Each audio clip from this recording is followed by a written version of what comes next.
주일학교에 다니고 복사로 봉사하던 아이가 있었습니다. 하지만 지금 그 아이는 몇 년째 미사에 나가지 않습니다. 언젠가는 어머니에게 이렇게 말했습니다. 엄마, 나도 내 나름대로 생각이 있어요. 강요하지 마세요. 오늘 이야기의 주인공은 지금 50대 후반에 접어든 한 자매님입니다. 신앙 안에서 정성껏 아이를 키웠던 이분은 어느 순간부터 자신의 신앙이 오히려 아이와의 사이를 가로막는 벽이 되어가는 모습을 지켜봐야 했습니다. 내가 믿음으로 아이를 키웠는데 왜 아이는 성당을 떠났을까?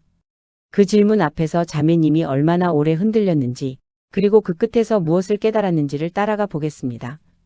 아이가 아주 어릴 때부터 주일이면 손을 꼭 잡고 함께 성당으로 향했습니다. 처음엔 그저 부모를 따라 나서는 것이었습니다. 그런데 어느새 아이는 주일학교를 스스로 좋아하게 되었습니다. 선생님과 친구들 함께 부르던 노래, 작은 손으로 그렸던 성화. 그 시간들이 차곡차곡 쌓여갔습니다. 조금 더 자라서는 복사로도 활동했습니다. 단정한 옷을 입고 제대 앞에 서 있는 아이를 볼 때마다 자매님은 가슴 한쪽이 뭉클해졌습니다. 이 아이는 평생 이렇게 신앙 안에서 살아가겠구나. 그 믿음은 단순한 바람이 아니었습니다. 매주 함께 복음 말씀을 나누고 식사 전 짧은 기도를 드리고 힘든 일이 있을 때마다 주님께 맡기자라고 말해주던 시간들이 쌓아온 확신이었습니다. 자매님의 휴대폰 사진첩에는 아직도 그때의 사진들이 가득합니다. 첫 영성체를 한 날의 하얀 옷, 견진 성사를 받은 날의 긴장한 표정, 5월이면 거실에 모여 함께 바치던 묵주기도까지. 그 시절은 자매님 인생에서 가장 평화롭고 따뜻한 시기였습니다. 하지만 그 평화는 오래가지 못했습니다. 변화는 아주 평범하게 시작되었습니다. 아이가 대학에 진학하면서 주일 아침의 풍경이 조금씩 달라졌습니다. 오늘은 과제가 많아서 못 갈 것 같아요.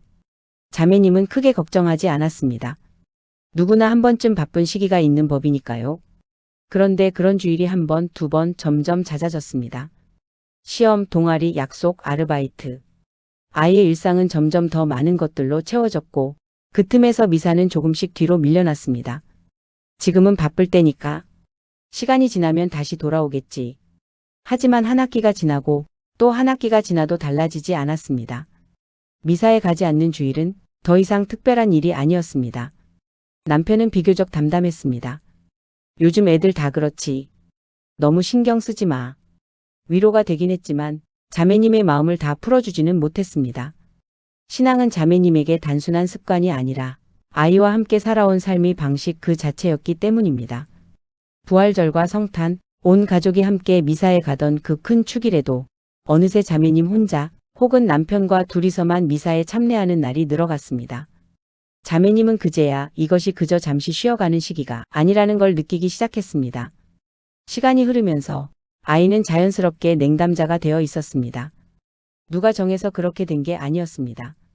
그저 일상 속에서 조금씩 멀어지다 보니 어느새 그렇게 되어버린 것이었습니다. 자매님의 마음속에는 여러 질문이 떠나지 않았습니다. 내가 신앙 교육을 잘못한 걸까? 너무 강요했던 걸까? 너무 무관심했던 걸까? 다른 집 아이들은 잘 다니는데 왜 우리 아이는 이렇게 됐을까? 미사 중 영성체 행렬에 줄을 서서 나갈 때마다 자매님은 옆자리가 비어 있다는 걸 느꼈습니다. 예전엔 나란히 줄을 서서 함께 두 손을 모았던 자리였습니다. 가장 힘든 건 이 마음을 누구에게도 쉽게 털어놓을 수 없다는 점이었습니다. 자녀의 신앙 문제는 부모에게는 너무나 개인적이고 아픈 일이었습니다. 어느 날 오래 알고 지낸 교우와 차를 마셨습니다. 그 교우의 자녀는 청년 미사에 열심히 다니고 본당 봉사도 활발하다고 했습니다. 자매님은 진심으로 축하하면서도 마음 한구석이 살짝 시려왔습니다. 집으로 돌아오는 길 자매님은 스스로에게 물었습니다. 나는 지금 비교하고 있는 걸까? 그 질문에 자매님은 한동안 답하지 못했습니다. 그래도 이때까지는 아직 자신이 할 수 있는 게 남아있다고 생각했습니다. 처음엔 자매님도 가만히 있지 않았습니다. 사랑하는 마음으로 아이에게 다가가려 했습니다. 이번 주일에는 같이 미사 가자. 신앙은 마음의 힘이 되는 거야. 너도 알잖아. 엄마는 내가 다시 미사에 나갔으면 좋겠어. 자매님에게는 사랑의 말이었습니다. 하지만 아이에게는 점점 부담이 되고 잔소리가 되었습니다. 대화는 짧아졌고 그 짧은 대화 속에서도 긴장감이 흘렀습니다. 그러던 어느 날 명절 전날이었습니다. 가족이 모두 모인 자리에서 자매님은 별다른 의도 없이 말했습니다. 내일 같이 미사 가자. 아이는 단호하게 거절했습니다. 분위기는 순식간에 어색해졌고 그날의 가족 모임은 서로 말을 아낀 채 끝났습니다. 그리고 아이가 말했습니다. 엄마, 나도 내 나름대로 생각이 있어요. 강요하지 마세요. 그 말에 자매님은 가슴이 철렁 내려앉았습니다. 그토록 사랑으로 전하고 싶었던 신앙이 오히려 아이와의 거리를 만드는 이유가 되어버린 것 같았습니다. 그날 밤 자매님은 잠을 이루지 못했습니다. 다행히 얼마 지나지 않아 아이가 먼저 전화를 걸어왔습니다. 엄마, 그날은 저도 좀 예민했어요. 짧은 한마디였지만 자매님은 아이도 그 갈등을 가볍게 넘기지 못했다는 걸 느꼈습니다. 두 사람은 그 일을 더 파고들지 않고 평소처럼 일상적인 대화로 넘어갔습니다. 이렇게 그냥 넘어가는 것도 괜찮은 거구나. 자매님은 그때 처음으로 사랑하는 마음만으로는 모든 것이 통하지 않는다는 걸 깊이 느꼈습니다. 전하고 싶은 마음이 클수록 그 마음이 상대에게는 무거운 짐이 될 수도 있다는 사실을 말입니다. 그리고 그날의 깨달음은 더 큰 변화의 시작이었습니다. 그렇게 시간이 흐르던 어느 날, 자매님은 평소처럼 주일 미사에 갔습니다. 그날 강론에서 신부님은 되찾은 아들의 비유를 말씀하셨습니다. 아버지는 작은 아들을 억지로 붙잡지 않았고 돌아오기를 기다리다가 먼 발치에서 아들을 발견하자 먼저 달려가 맞아주었다는 이야기였습니다. 자매님은 가슴이 먹먹해졌습니다. 나는 아이를 떠나보낼 줄도 기다릴 줄도 몰랐구나. 미사를 마친 뒤 자매님은 평소와 달리 곧장 자리를 뜨지 못하고 성체조배실에 들렀습니다. 주님, 제 아이가 다시 미사에 나오게 해주세요. 제 아이를 지켜주세요. 그런데 그 기도를 하는 자신의 모습이 그날은 이상하게 낯설었습니다. 마치 누군가에게 무언가를 강하게 요구하는 모습 같았습니다. 그 순간 조용한 깨달음이 스며들었습니다. 나는 지금까지 아이를 내 힘으로, 내 방식으로 바꾸려고 했구나. 부모로서, 신앙의 인도자로서 자매님은 너무 많은 것을 스스로의 힘으로 해내려 했다는 걸 처음으로 마주했습니다. 그날 자매님은 오랫동안 참아왔던 눈물을 흘렸습니다. 슬픔의 눈물이면서 동시에 무거운 짐을 내려놓는 눈물이었습니다. 아이를 바꾸려 했던 마음보다 먼저 내 자신을 돌아봐야 했던 순간이었어요. 집으로 돌아오는 길, 자매님은 문득 자신의 어머니를 떠올렸습니다. 자매님 역시 젊은 시절 한동안 신앙에서 멀어졌던 적이 있었고 그때 어머니도 자매님을 붙잡기보다 묵묵히 기다려주셨습니다. 그때 어머니도 지금의 나처럼 마음을 졸이며 기도하셨겠구나. 자매님은 비로소 어머니의 마음을 온전히 이해할 수 있었습니다. 그리고 그날부터 자매님의 기도는 달라지기 시작했습니다. 예전에는 제 아이를 이렇게 바꿔주세요 라는 기도가 많았습니다. 이제는 조금 달랐습니다.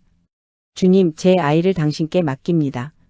제 아이의 때와 길은 제가 정하는 것이 아니라 당신께서 아시는 것임을 믿습니다. 저는 그저 사랑으로 곁에 있겠습니다. 처음엔 이 기도가 쉽지 않았습니다. 맡긴다는 말이 포기한다는 말처럼 느껴지기도 했습니다. 하지만 자매님은 조금씩 깨달았습니다. 포기는 마음을 거두는 것이지만 맡김은 마음을 내려놓으면서도 끝까지 함께하는 것이었습니다. 이때부터 자매님은 성모님께 아이를 봉헌하는 마음으로 묵주기도를 바치기 시작했습니다. 직접 아이를 바꾸겠다는 마음 대신 어머니이신 성모님께 온전히 내어 맡기는 마음이었습니다. 그러면서 자매님은 아이를 대하는 태도도 달라졌습니다. 더 이상 미사 이야기를 먼저 꺼내지 않았습니다. 대신 아이의 하루, 아이가 좋아하는 것, 아이의 고민에 더 귀를 기울였습니다.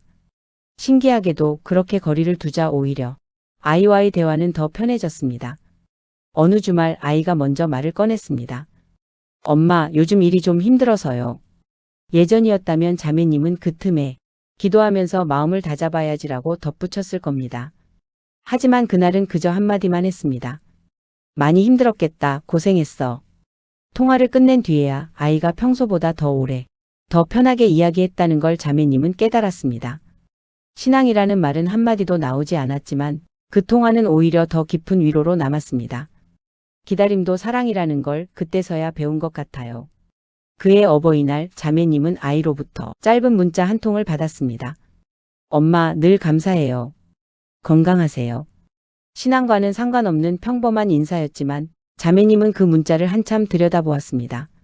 그날 저녁 자매님은 평소보다 조금 더 긴 시간 동안 감사의 기도를 드렸습니다. 그래도 가끔 자매님은 여전히 스스로에게 묻곤 했습니다. 이렇게 기다리기만 하면 정말 괜찮은 걸까? 지금도 자매님의 아이는 여전히 미사에 나가지 않습니다. 그 사실은 변하지 않았습니다. 하지만 자매님의 마음은 예전과 많이 달라졌습니다. 더는 그 사실 하나로 자신을 탓하거나 스스로를 실패한 부모라고 생각하지 않습니다. 언젠가 자매님은 본당 신부님께 이 고민을 털어놓은 적이 있습니다. 신부님은 한참을 듣고 이렇게 말씀하셨습니다. 자매님, 신앙은 부모가 아이에게 물려주는 유산이 아니라 하느님께서 그 사람과 직접 맺으시는 관계예요. 부모님은 그 관계가 시작될 좋은 토양을 만들어 주신 것 뿐입니다. 자녀도 결국 하느님의 자녀입니다. 하느님께서 가장 좋은 때에 이끌어 주실 거예요. 그 말을 듣는 순간 자매님은 오랫동안 가슴을 누르고 있던 무언가가 가벼워지는 걸 느꼈습니다. 최근에는 본당 레지오 마리의 모임에서 이 이야기를 조심스럽게 나눈 적도 있습니다. 의외로 비슷한 사정을 가진 분들이 적지 않았습니다. 그중 한 분은 거의 10년 만에 자녀가 다시 미사에 나오기 시작했다는 이야기를 들려주었습니다. 시간이 얼마가 걸리든 부모가 보여준 사랑과 기다림은 결코 헛되지 않는다는 것을 자매님은 다시 한번 확인할 수 있었습니다. 자매님은 매일 짧은 시간이라도 기도를 빠뜨리지 않습니다. 그 기도 안에는 늘 아이가 있습니다. 다만 결이 다릅니다. 조급함보다는 평화, 요구보다는 신뢰입니다. 언젠가 제 아이도 자기만의 길과 시간 속에서 다시 신앙을 떠올리는 날이 올 거라고 믿어요. 그게 내일일 수도 아주 먼 미래일 수도 있겠죠. 하지만 그 시간을 정하는 건 제가 아니라는 걸 이제는 압니다.